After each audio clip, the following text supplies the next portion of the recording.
اور کوئی بھی شخص میرے خیال سے اگر اس کے دل کے اندر تھوڑا سا بھی عشق مصطفیٰ صلی اللہ علیہ وآلہ وسلم ہے، محبت رسول صلی اللہ علیہ وآلہ وسلم ہے، تو وہ ضرور آقا علیہ الصلوۃ والسلام کی آمد کی خوشی منائے گا، یقیناً منائے گا۔ الحمدللہ رب العالمین والعاقبۃ للمتقین والصلاۃ والسلام علی رسولہ سیدنا محمد وعلی آلہ واہل بیتہ اجمعین، اما بعد فاعوذ باللہ من الشیطان الرجیم، بسم اللہ الرحمن الرحیم۔ قال اللہ تبارک و تعالی فی القرآن المجید والفرقان الحمید، ان اللہ لا يحب المسرفین، صدق اللہ مولانا العظیم و صدق رسولہ النبی الکریم الامین الرؤوف الرحیم۔ وقال اللہ تبارک و تعالی فی شان حبیبہ مخبرا و آمرا، ان اللہ وملائکتہ یصلون علی النبی یا ایہا الذین آمنوا صلوا علیہ وسلموا تسلیما۔ مولایا صلی وسلم دائما ابدا علی حبیبک خیر الخلق کلہم، هو الحبیب الذی ترجى شفاعتہ لکل حول من الاحوال مقتحم۔ سامعین محترم، ناظرین کرام، آج کے لیکچر میں ہم جو چیزیں بیان کرنے جا رہے ہیں وہ چیزیں ہیں جو میلاد مصطفیٰ صلی اللہ علیہ وآلہ وسلم کے موقع پر لوگ مناتے ہیں یا کرتے ہیں، یا ان چیزوں کا ارتکاب کرتے ہیں جو کہ اللہ تبارک و تعالیٰ کو ناراض کرنے والی چیزیں ہیں، قرآن کے بھی خلاف ہیں، شریعت محمدی صلی اللہ علیہ وآلہ وسلم کے بالکل وہ خلاف چیزیں ہوتی ہیں، لیکن وہ ایک عید میلاد النبی کی آڑ میں آ کر ان کو سر انجام دے رہے ہوتے ہیں۔ تو ناظرین، پچھلے لیکچر میں نے باقاعدہ میلاد مصطفیٰ صلی اللہ علیہ وآلہ وسلم کے جواز کے اوپر آپ کو 3 آیات پیش کی تھی، اور 3 احادیث، اور حضرت علامہ جلال الدین سیوطی شافعی رحمۃ اللہ تعالی علیہ کا میں نے فرمان بھی آپ کو سنایا۔ تو بالکل میلاد مصطفیٰ صلی اللہ علیہ وآلہ وسلم منانا چاہیے۔ میلاد مصطفیٰ کا منانا قرآن سے بھی ثابت ہے اور حدیث پاک سے بھی ثابت ہے۔ پھر میلاد مصطفیٰ صلی اللہ علیہ وآلہ وسلم کے دن کو عید کا دن قرار دینا بھی قرآن پاک سے ثابت ہے۔ ہم اس دن کے منانے کے بالکل حق میں ہیں، اور کوئی بھی شخص میرے خیال سے اگر اس کے دل کے اندر تھوڑا سا بھی عشق مصطفیٰ صلی اللہ علیہ وآلہ وسلم ہے، محبت رسول صلی اللہ علیہ وآلہ وسلم ہے، تو وہ ضرور آقا علیہ الصلوۃ والسلام کی آمد کی خوشی منائے گا، یقیناً منائے گا۔ اگر کسی کو آپ صلی اللہ علیہ وآلہ وسلم کی آمد کی خوشی نہیں ہے تو میں سمجھتا ہوں وہ مومن ہی نہیں ہو سکتا، کیونکہ نبی اکرم صلی اللہ علیہ وآلہ وسلم کہ جو میلاد کی خوشی ہے وہ اس وجہ سے بھی منانا ضروری ہے کہ آپ صلی اللہ علیہ وآلہ وسلم کی محبت یہ ایمان کی شرط اول ہے۔ لہذا کوئی بھی شخص میلاد مصطفیٰ کا، اس کی خوشی منانے کا اور اس دن کو عید قرار دینے کا جو مخالف ہوگا وہ بالکل قرآن و حدیث کے خلاف ہوگا۔ لہذا ہم عید میلاد النبی کے حق میں ہیں۔ عید میلاد النبی منانا بھی صحیح ہے اور مستحب ہے، اچھا عمل ہے، خوشی منانی چاہیے ہمیں، یہ قرآن حدیث سے ثابت ہے، اس میں کوئی بھی دوسری رائے نہیں ہے۔ لیکن عید میلاد النبی کی آڑ میں جو گناہ کیے جاتے ہیں، جو غیر شرعی کام سر انجام پاتے ہیں، اور جو چیزیں اس موقع کے اوپر دیکھنے میں آتی ہیں، میں سمجھتا ہوں کہ علماء کرام کا اور جتنے بھی اسلامک لیکچرر ہیں ان کا یہ فریضہ ہے کہ وہ عوام تک یہ باتیں پہنچائیں، کیونکہ قوی ایمان یہ ہوتا ہے کہ کوئی برائی ہو رہی ہے تو اس کو ہاتھ سے روکیں۔ اگر آپ ہاتھ سے نہیں روک سکتے تو پھر کم از کم اس کو زبان سے روکیں، اگر زبان سے بھی نہیں روک سکتے تو پھر دل میں اس کو برا جانیں، نہ کہ اس کو صحیح جانیں۔ تو میں سمجھتا ہوں کہ یہ کوئی ایسی کوئی بلا یا مصیبت یا کوئی ایسی بڑی چیز نہیں ہے کہ جس کو ہم ہاتھ سے نہیں روک سکتے یا پھر زبان سے نہیں روک سکتے، تو لہٰذا حکومت ہماری ہاتھ سے روک سکتی ہے. جتنے بھی ہماری انتظامیہ کے ادارے ہیں وہ اس کو ہاتھ سے بڑے آسانی سے روک سکتے ہیں. اور علماء کرام کا یہ فریضہ سمجھتا ہوں میں، اور جتنے بھی لیکچرر ہیں، اسلامک لیکچرر ہیں، جو خطباء حضرات ہیں، ان کا یہ فریضہ سمجھتا ہوں کہ وہ عوام کو اویئرنس دیں. آقا علیہ الصلوۃ والسلام کا یہ میلاد کا دن بڑے جوش و خروش سے منائیں، جذبے سے منائیں، لیکن خدا را اس مقدس دن کی تقدیس کا خیال رکھیں. اس دن کے اندر زیادہ سے زیادہ عبادت کریں. کوئی بھی ایسا عمل نہ کرے جو اللہ اور اس کے رسول صلی اللہ علیہ وآلہ وسلم کے حکم کی خلاف ورزی میں آتا ہو. جبکہ میں نے ایک آیت کریمہ جو خطبہ میں پڑھی تھی، ان اللہ لا يحب المسرفین، بے شک اللہ تعالیٰ اسراف کرنے والوں کو پسند نہیں فرماتا، فضول خرچی کرنے والوں کو پسند نہیں فرماتا. تو ناظرین، دیکھا گیا ہے کہ میلاد مصطفیٰ صلی اللہ علیہ وآلہ وسلم کے جب ایام آتے ہیں اور ربیع الاول کی آمد ہوتی ہے، نبی اکرم نور مجسم شاہ بنی آدم احمد مجتبیٰ محمد مصطفیٰ صلی اللہ علیہ وآلہ وسلم کی تشریف آوری کا یہ پاک مبارک مہینہ آتا ہے تو خوشی سے دل جھوم جاتے ہیں. لوگ اپنے گھروں کو سجاتے ہیں، گلیوں کو سجاتے ہیں، روشنیاں کرتے ہیں، لائٹس کا ارینجمنٹ کیا جاتا ہے، کمکمے لگائے جاتے ہیں. بالکل ٹھیک ہے، لگانے چاہیے. اپنے گھروں پہ جھنڈے لگائے جاتے ہیں، بالکل ٹھیک ہے، لگانے چاہیے.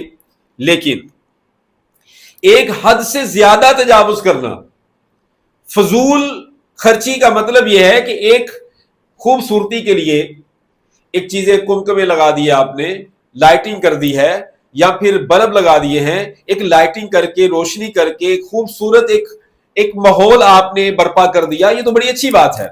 ایک ماحول آپ نے کریٹ کر دیا ہے جس کو دیکھ کے دل کو خوشی اور مسرت ہوتی ہے، اور دیکھنے والے کو پتہ چلتا ہے کہ یہ لوگ خوشی منا رہے ہیں. یہ بالکل ٹھیک ہے. لیکن ایک حد سے زیادہ تجاوز کر جانا جس کی ضرورت نہیں ہے وہ غلط ہے. قرآن پاک میں اعتدال کو اور میانہ روی کو پسند کیا گیا ہے. اعتدال سے جب تجاوز کیا جاتا ہے، جب اسراف کی طرف آیا جاتا ہے، تو اس کو قرآن پاک اس کی مذمت کرتا ہے. تو کوشش کریں کہ ضرور سجاوٹ کریں، خوشیاں منائیں، اپنی خوشی کا اظہار کریں، لیکن اتنی زیادہ رقم، اتنا زیادہ پیسہ وہ دکھاوے کے لیے جو خرچ کیا جاتا ہے، لوگوں کا مقابلہ چل رہا ہوتا ہے کہ دیکھتے ہیں کہ ہم کمپٹیشن میں آگے آتے ہیں، وہ آتا ہے، لہذا ہم نے دکھانا، جو لوگوں کو دکھانا ہے، دکھاوا کرنا ہے، اس کی آپ کو پتہ کہ دکھاوے کی یہ اجازت نہیں ہے. تو لہذا جو دکھاوے کے لیے ہم زیادہ ایکسٹرا آرڈنری جو پیسہ خرچ کر دیتے ہیں، فضول خرچی کرتے ہیں، اس سے اجتناب کیا جائے. اس کے بعد جو بڑی ایک سامنے چیز آتی ہے، اختلاط مرد و زن. اس پروگرام کے اوپر یا اس مواقع کے اوپر ہم نے دیکھا ہے کہ غیر محرم عورتیں اور غیر محرم مرد یہ ایک ہی پوائنٹ کے اوپر اکٹھے ہو رہے ہوتے ہیں. بے پردگی عام ہوتی ہے. کیا آقا علیہ الصلوۃ والسلام نے تو یہ نہیں فرمایا، یا اللہ تعالیٰ تو یہ نہیں فرما رہا کہ میرے مقدس دنوں کو تم حرام کاریوں میں گزارو، بے حیائی میں گزار دو، بے پردگی میں گزارو؟ اللہ تعالیٰ اور اس کے رسول صلی اللہ علیہ وآلہ وسلم کا حکم تو یہ ہے کہ پردہ کرو، غیر محرم سے پردے میں رہو. تو اگر آپ غیر محرم کے ساتھ رنگ رلیاں مناتے ہیں، رنگ رلیاں کا مطلب کیا ہے کہ پہاڑی لگی ہوئی ہے، بازار سجائے ہوئے ہیں، ادھر سے لڑکیاں لے کر ماں باپ نکلتے ہیں، ادھر سے لڑکے آ جاتے ہیں وہاں پر، اور وہاں پر جہاں پہ بہت زیادہ رش ہے، گتھم گتھا لوگ ہو رہے ہوتے ہیں، اور وہاں پہ آپ کی بیٹیاں، ہماری مائیں، ہماری بہنیں وہاں بے پردہ ہوتی ہیں، غیر محرم لوگوں کے ساتھ جسم ٹچ ہو رہا ہوتا ہے. تو لہٰذا یہ تو قرآن اس کی اجازت نہیں دیتا. یہ بالکل غلط ہے. نہ آپ صلی اللہ علیہ وآلہ وسلم کی حدیث پاک اجازت دیتی ہے، نہ ہی قرآن اجازت دیتا ہے. تو با پردہ طریقے کے ساتھ اگر آپ کوئی بھی ایونٹ جہاں پہ لیڈیز وغیرہ پر جا بھی رہی ہیں، تو اگر وہاں پہ غیر مردوں کا ہجوم نہیں ہے تو پھر آپ چلے جائیں. باپردہ طریقے سے آپ گزریں اور گزرتے ہوئے آپ ایک اچھی چیز دیکھ رہے ہیں تو کوئی ایشو نہیں ہے، لیکن یہاں پہ ایسا نہیں ہوتا. وہاں پر بد نگاہی جو کی جا رہی ہے تو خدا را آقا علیہ الصلوۃ والسلام کی آمد والے دن کو ایسے نہ منائیں. دل خون کے آنسو ہوتا ہے کہ اتنا مبارک دن، میں سمجھتا ہوں کہ عید میلاد النبی کے دن سے بڑا کوئی عید یہ دن نہیں ہو سکتا. نہ عید الفطر کا دن ہے، نہ عید الاضحیٰ کا دن ہے. کوئی بھی دن اس دن سے بڑھ کے نہیں ہو سکتا جس دن میں نبی اکرم نور مجسم صلی اللہ علیہ وآلہ وسلم کی آمد ہوئی ہے. تو میلاد مصطفیٰ کا جو دن ہے یہ سب سے بڑا دن ہے، سب سے مبارک دن ہے، برکتوں کا دن ہے، یہ بڑا مقدس اور پاک دن ہے. خدا را نبی اکرم صلی اللہ علیہ وآلہ وسلم کے میلاد کو منائیں، نبی اکرم صلی اللہ علیہ وآلہ وسلم کی شریعت کی دھجیاں نہ اڑائیں. ماں باپ کا بھی فریضہ ہے کہ وہ چونکہ وہ ایک خاندان کی کفالت کر رہے ہیں، خاندان کے وہ رائی ہے، نگہبان ہے. آقا علیہ الصلوۃ والسلام کا فرمان ہے کلکم راعن کلکم مسئول عن رعیتہ، تم میں سے ہر ایک نگہبان ہے اور ہر ایک سے اس کی رعایا کے بارے میں پوچھا جائے گا. تو اگر باپ اپنی بیٹی کو لے کے جا رہا ہے ایسی جگہ پر لے کے جا رہا ہے کہ جہاں پہ بے پردگی ہو رہی ہے، آقا علیہ الصلوۃ والسلام کی شریعت کو ملحوظ جہاں پر نہیں رکھا جا رہا، جہاں پہ فحاشی ہو رہی ہے، وہاں پہ اپنے بیٹی کو لے کے جانا یہ حرام ہے. کل قیامت والے دن اس باپ کی پکڑ ہوگی، ماں لے کے جا رہی ہے ماں کی پکڑ ہوگی، اگر بھائی لے کے جا رہا ہے تو بھائی کی پکڑ ہوگی. جوان بیٹیوں کو، جوان بہنوں کو خدا را ایسی جگہوں پہ جہاں پہ ہجوم ہو، رش ہو، غیر محرم افراد مردوں کا ہجوم ہے، وہاں پہ نہ لے کے جائیں، یہ غلط بات ہے. لہذا اس کی ہم مذمت کرتے ہیں، اور میں سمجھتا ہوں کہ ہر ایک مذہبی اسکالر کو، ہر مذہبی لیکچرر کو، خطیب کو، عالم کو اس کو باقاعدہ اس کی مذمت کرنی چاہیے. اس کے علاوہ دیکھنے میں اور بھی چیزیں آتی ہیں. مثال کے طور پر گلیوں کو بند کر دیا جاتا ہے، راستوں کو تنگ کر دیا جاتا ہے، بند کر دیا جاتا ہے. سجاوٹ ہو گئی ٹھیک ہے، لائٹنگ کریں ماشاءاللہ ٹھیک ہو گیا، لیکن آپ ایک راستہ جو مین راستہ ہے وہاں سے لوگوں نے گزرنا ہے، اور آپ وہاں پر پہاڑی کی صورت میں پہاڑیاں لگا کر، یا پھر آپ وہ جو اب سمجھ لیں جو شبیہات بنائی جاتی ہیں، خانہ کعبہ کی شبیہ ہے، مدینہ المنورہ کی شبیہ ہے، تو وہ آپ کسی کھلی جگہ پہ سائڈ پہ رکھ کے اس کی زیارت کروا دیں. درمیان میں رکھی جا رہی ہے، روڈ بند کر دیا گیا ہے، نہ وہاں پر بائک جا سکتی ہے نہ گاڑی جا سکتی ہے، جبکہ عام دنوں کے اندر وہ ایک پراپر ایک راستہ ہے. تو لہٰذا اس راستے کو ہم نے بالکل بند کر کے رکھ دیا. تو آپ صلی اللہ علیہ وآلہ وسلم کی حدیث پاک اس چیز کی اجازت نہیں دیتی. راستوں کو کشادہ کرنے کا حکم ہے، راستوں کو کھولنے کا حکم ہے، عوام کے اوپر آسانیاں کرنے کا حکم ہے، نہ کہ کسی کو تکلیف میں مبتلا کریں. اس طرح لاؤڈ سپیکر کا بے جا استعمال کیا جاتا ہے، ڈی جے سسٹم لگائے جاتے ہیں، لاؤڈلی نعتیں پڑھی جاتی ہیں. تو نعتیں پڑھنا تو ثواب کا کام ہے، نعتیں سننا بھی ثواب کا کام ہے. کوشش کریں کہ لاؤڈ سپیکر کی آواز ایک حد تک ہو. جو آپ کے محلے دار ہیں، جو آس پاس گھروں والے ہیں، رہائشی ہیں، وہاں پہ کوئی ضعیف بھی ہو سکتے ہیں، بیمار بھی ہو سکتے ہیں، کوئی آپ کے علاقے میں کوئی کلینک ہو سکتا ہے، ہاسپٹل ہو سکتا ہے، وہاں پر مریض پڑے ہوئے ہوں، یہ بھی ہو سکتا ہے. تو لہٰذا ان کے لیے یہ ایک پریشانی کی بات بنے گی. تو یہ حقوق العباد ہے. کبھی بھی میلاد مصطفیٰ صلی اللہ علیہ وآلہ وسلم کی خوشی والے دن آپ حقوق العباد کو ایک اگنور نہیں کر سکتے، نظر انداز نہیں کر سکتے. تو لہٰذا ان چیزوں کا اجتناب کریں. ایک لیول تک، ایک حد تک آپ بالکل نعتیں سنائیں. اچھا ایک اور چیز، کئی جگہوں پہ یہ دیکھنے میں ملا ہے کہ یہ پہاڑیاں لگی ہوئی ہیں، ایک پوائنٹ بن گیا خوشی کا، وہاں پر اب لوگ جا رہے ہیں تو لوگوں نے گانے لگائے ہوتے ہیں.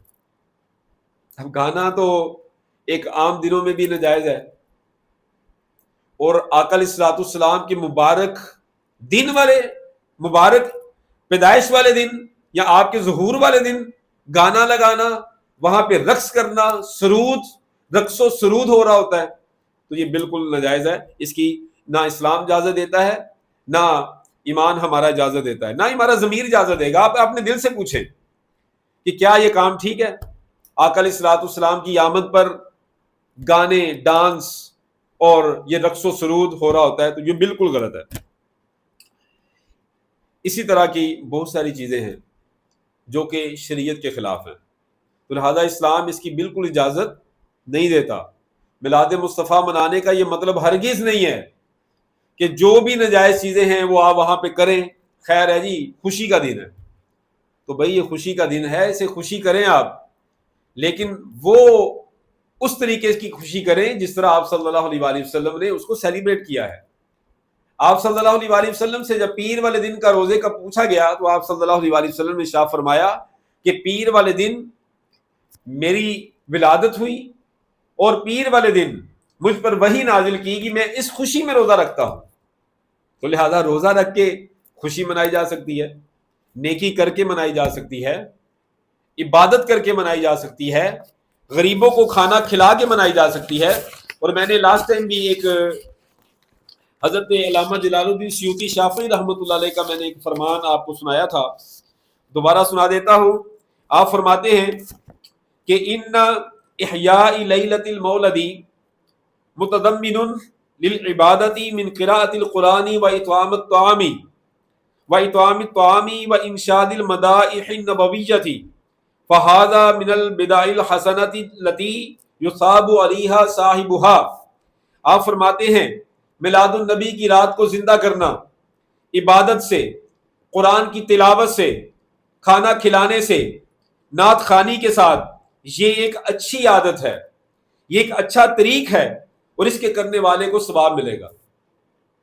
بالکل کریں، اس طریقے سے میلاد مصطفیٰ کو منائیں.